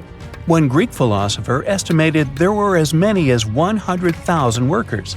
Seems like an okay number for such an enormous structure, but it can't be true. Science simply can't back up this number. Egyptologists put the total number of workers at 30,000. And yes, Indiana Jones was one of them, at least on the big screen, but he showed up late. Egyptologists know a lot about the pyramids, but not everything. Not because they don't want to, but because they haven't yet dug up enough evidence. They can only guess how the building process went. First, engineers would arrive to choose the right spot and do the necessary measurements. That's why they needed all that complicated math. Then, it's time for sourcing the material, the large stone blocks I mentioned earlier. When boats deliver them to the site of the future pyramid, workers can finally do their thing. They operated in smaller groups, but there were at least 2,000 of them chiseling and carving away at any given time. Sounds like a typical construction site today? Well, that's because it is, just thousands of years ago. It's amazing what ancient Egyptians were able to achieve with just copper and stone tools. The pyramid is now complete in front of you. But is it the same pyramid we see today? Why is this structure shining bright in the desert sun? Isn't it supposed to be a dusty yellow color? Well, no. Human activity and the elements have completely stripped the outer layer of stones over time. Expert craftspeople polished these blocks using nothing but stone and sand. The end result was a smooth and shiny rock. On the day it was completed, the Great Pyramid of Giza was a perfect triangle of light. Its polished sides acted like giant mirrors, reflecting the powerful Egyptian sun. This is the point where you should put your glasses on, and that shiny thing you see at the pyramid's very top is actually gold. The capstone at the top of the pyramid is called a pyramidion. It was covered in sheets of gold. As you can guess, these were the first stones to disappear. Let's make another stop before we get you back to your classroom. We travel to the British Isles, and no, Stonehenge isn't our destination. It is Newgrange in County Meath. Scientists estimate that the ancient peoples of Ireland built this stone monument around the year 3200 BCE. This makes it older than both Stonehenge and the Great Pyramid in Giza. The function of the circular mound in Newgrange is the same as the one of the Great Pyramid and equally mysterious. The estimated amount of loose stone present in the valley is over 220,000 tons. And it's not just randomly thrown on a pile. The order in which the stones are set makes the structure water-resistant. That would explain how Newgrange had survived for so long. Kinda makes you want to splash out the cash for that waterproof phone case, huh? Well, you're back in your school desk, but today's math lecture is the last thing on your mind. You're thinking about how great the Egyptian pyramids are, and if we have something similar today. It turns out modern engineers are just as impressed with the Great Pyramid as you are. There's a glass pyramid sitting in the main courtyard of the famous Louvre Museum in Paris. The panorama of San Francisco wouldn't be complete without the 48-story Transamerica Pyramid. But Las Vegas went the furthest. There we find the Luxor Hotel. It's so big that it's the third largest pyramid on the planet. And guess what's in front of it? Yup, a replica of the Sphinx. It's 110 feet tall, 2 stories higher than the one in Giza. Yeah, everything's bigger in Vegas. Miles and miles of yellow sand, treeless mountain ridges, and scorching hot sun over your head. And suddenly, something you'd never expect to come across in a barren desert. A small group of overexcited people. They're as happy as you would be if you had won a lottery. They've just found an ancient tomb, once flooded with its walls in bad shape. But the stuff they discovered inside proves that this is the burial site of one of Egypt's most mysterious pharaohs. Historians have been hunting for his tomb for years, but no one expected it to hide ancient treasures. Fast forward. After careful examination of the site, Egyptian officials have announced the discovery of the tomb of King Thutmos II. It's the last missing tomb from Egypt's 18th dynasty. And this is also the first royal tomb found since King Tutankhamun's was discovered in 1922, in more than 100 years. A team of Egyptian and British archaeologists found the tomb in the Theban Mountains area, west of Luxor, near the famous Valley of the Kings. Before this, the site was only known as Tomb C4, but during their excavation, the team found clear evidence proving it belonged to King Thutmos II. Archaeologists actually found the entrance and main tunnel leading to the tomb in 2022. But at first, they thought it belonged to a queen because it was near the graves of Thutmos III's wives. It was also close to Queen Hatshepsut's tomb. Originally, it was prepared for her when she was just a royal wife. But everything changed when she became pharaoh. But we'll talk about this twist of fate a little later. But soon they realized that their discovery was much more significant. They found alabaster jars with Thutmos II's name and the words "deceased king" written on them. That's when they realized that the tomb was actually his final resting place. Sadly, Thutmos II's tomb has seen better days. According to the head of Egypt's antiquities sector and the leader of the Egyptian excavation team, the tomb suffered major damage from ancient floods not long after the pharaoh's death. Water swept through the burial chamber, likely destroying or displacing many of the original artifacts. Much of what had been once inside the tomb was moved elsewhere in an attempt to salvage it. The researchers found out that the tomb had a basic design, with an entrance, a sloping main corridor, and a burial chamber. The corridor was coated in white plaster and rose about 4.5 feet above the floor of the burial chamber. A large staircase and a very large descending corridor of the tomb indicated its grandeur. It took the team a long time to navigate through, though, as the tomb was blocked by flood debris and collapsed ceilings. Only after crawling through a 32-foot passageway with a small 16-inch gap at the top, the worst nightmare for those of us with claustrophobia, were they able to reach the burial chamber. There, they were in for another surprise.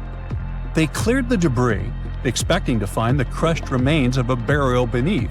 But the tomb turned out to be completely empty, and it was not due to robbery.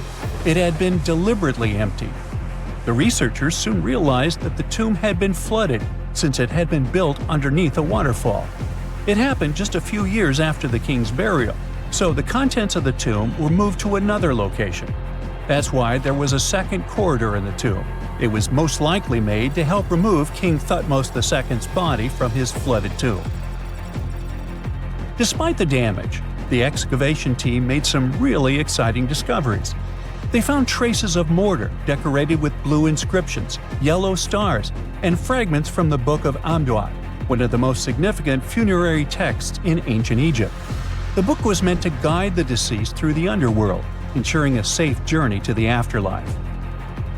Now, how about we sneak a peek at ancient Egypt's 18th dynasty? It was all about conquering lands, expanding the empire, and building jaw-dropping monuments. Some of the biggest names from that era, Thutmos I and Thutmos III, both legendary warrior kings who left their mark in history. Thutmos I was a fierce fighter who led major military campaigns, pushing Egypt's border further south than ever before, all the way to the fourth cataract of the Nile. His victories gave Egypt access to new trade routes, stronger political ties, and more wealth. His conquests were so significant that they were recorded in the tombs of his top officials. Thutmos III, sometimes called Thutmos the Great, took things even further. He was not only an incredible military strategist, but also the commander of Pharaoh Hatshepsut's armies before becoming king himself. He led between 17 and 20 military campaigns, winning every single one and expanding Egypt's empire to its peak. He even created the world's first navy. Thutmos III is often remembered as Egypt's greatest warrior pharaoh. And sandwiched between these two powerhouses was Thutmos II, a pharaoh who doesn't get nearly as much attention. Hey, the middle child, right? His reign lasted only about 5 years before he passed away at around age 30 in 1479 BCE. He is kind of a mystery. No one really knows what he accomplished. For the longest time, even the location of his burial site was totally unknown. His body was actually found in the 19th century. It was just lying around in the mortuary temple of Deir el-Bahari, in a secret chamber where priests used to hide royal mummies centuries after their original tombs were looted by grave robbers. In other words, Thutmos II's body must have been moved from his original resting place at some point in history to protect it. During his lifetime, Thutmos II made at least one major impact on Egyptian history.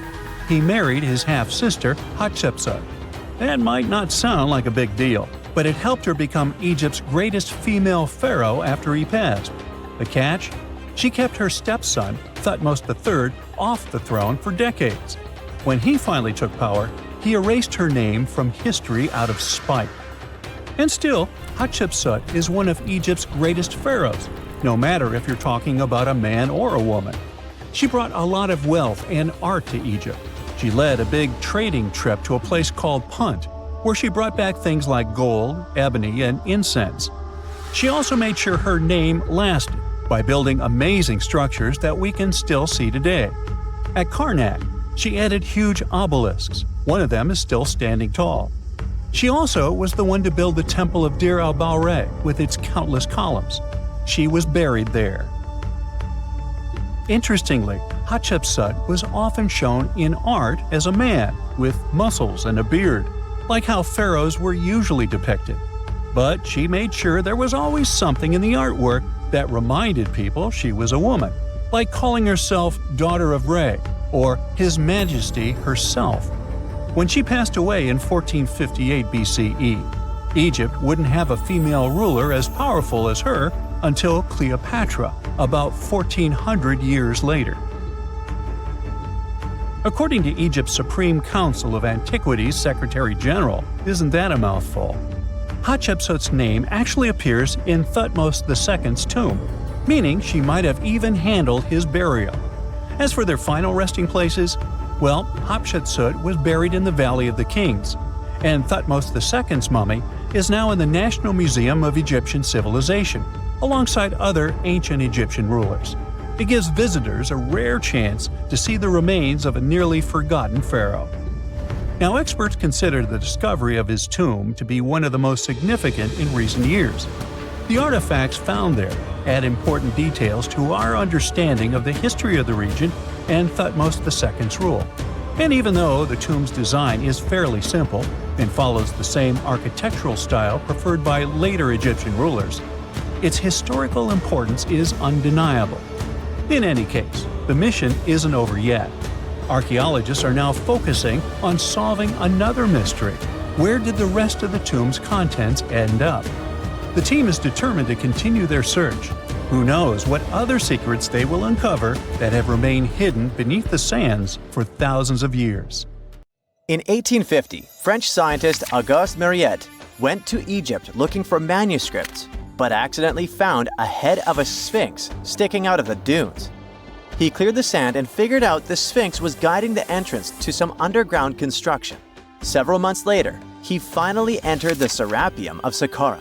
Inside, he found an enormous granite sarcophagi with remnants of 64 bulls. Scientists are still amazed by the tech that the ancient Egyptians used to transport those enormous boxes. The Serapeum was built around the year 3000 before the Common Era. It was an underground tomb built to honor the sacred Apis bulls of ancient Egypt. It had a long hallway, almost 500 feet long, with giant stone rooms on both sides. Some of the sarcophagi weighed as much as 50 average cars, and all of them were made with super precision with exact 90-degree angles. These sarcophagi were beautifully decorated with hieroglyphs and carvings that told stories about the lives and importance of the Apis bulls. Now, there are 24 sarcophagi left. In ancient Egypt, Apis bulls were very special animals connected to the deity Ptah. They thought the bulls carried Ptah's spirit and wisdom, helped the pharaoh, and protected the Egyptians. Priests looked for special markings on young bulls to find Apis bulls. It could be a white triangle on its forehead, which symbolized divine light, a shape on its back like a vulture's wing, and a scarab shape under its tongue, which stood for rebirth. If a bull had these signs, they believed it was chosen by Ptah and treated it like royalty. The chosen bulls lived in a special temple in Memphis, the city where they worshipped Ptah. They received the best care and offerings from visitors who wanted their blessings. When an Apis bull passed away, it was treated with great honor and mummified. When Mariette entered the Serapeum, he noticed traces of rollers on the gallery's floor and found 2 wooden horizontal winches. Each had 8 levers. Later, other explorers saw double rails. The burial chambers were lower than the hallway floor. To get the boxes into place, workers filled the chambers with sand so the sarcophagi could be rolled in straight. Then they slowly removed the sand to gently lower the boxes into perfectly cut spaces in the bedrock. A carved stone sign found in the Serapeum said it took 28 days to move just one sarcophagus and its lid into its spot during the time of Ptolemy II. The extreme precision of the sarcophagi with 90-degree angles also has an explanation. Ancient Egyptians wrote texts, or rather, papyrus, on geometry a long time ago. It shows that they knew the approximate number pi and could calculate the volume of a pyramid with its top cut off. If they could figure out complicated math like that back then, it makes sense that they could also carve perfectly flat surfaces 500 years later. All this sounds pretty legit, but some people think certain things don't add up here. The size of boxes is way larger than the size of bulls, yet they buried pharaohs in tiny coffins that barely fit their bodies. The sarcophagi are made out of granite with crazy precision, and they could have just used limestone, which would have made things way easier. The transportation of the boxes seems pretty simple, but only in theory. If one person could pull about 440 pounds, then at least 250 people would be needed to pull just one box. The tunnels in the Serapeum are really narrow, only about 2 feet wider than the boxes themselves. There's no way hundreds of people could have squeezed into those tight spaces to pull the boxes. And even if they did, how would they turn the box in the cramped corridor, lower it into its niche, and place it perfectly in the middle? Somehow, they did this 24 times, and every box is centered perfectly. Plus, the chambers were dusty, and there were no signs of soot from lamps. This means they must have worked in almost complete darkness. The real use of the boxes could also be different. A long time ago, even before the Egyptian pharaohs ruled, the local people already knew how to use fermentation. It happens when tiny organisms called yeast eat certain ingredients like starch and turn them into gas and ethanol. So someone in ancient Egypt probably put food like barley, bread, and even meat inside a giant stone box, then closed it tight with a heavy lid. These stone boxes, carved from granite, were so precisely made that they were almost completely sealed, so nothing could escape from it. As the yeast inside the box started working, it created more and more CO2 gas.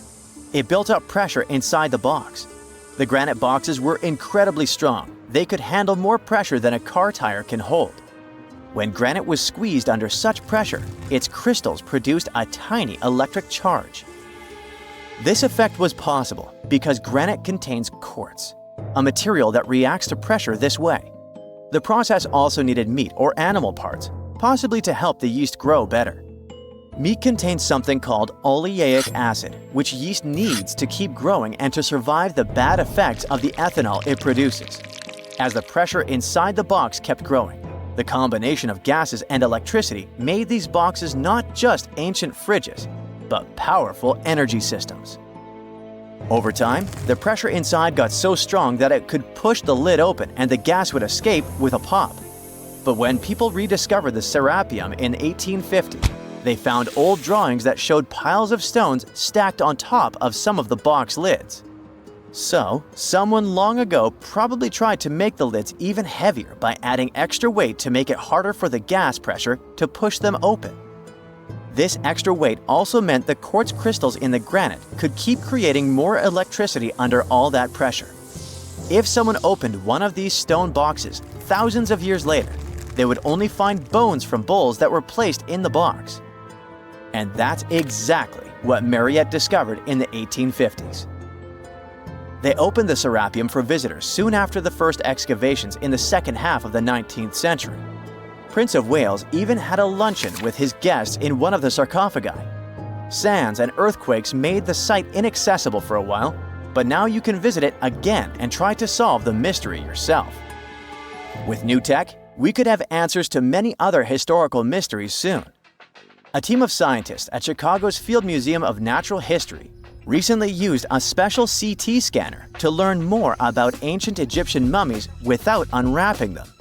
They gently rolled 26 mummies on custom carts out to the parking lot, where the scanner was waiting.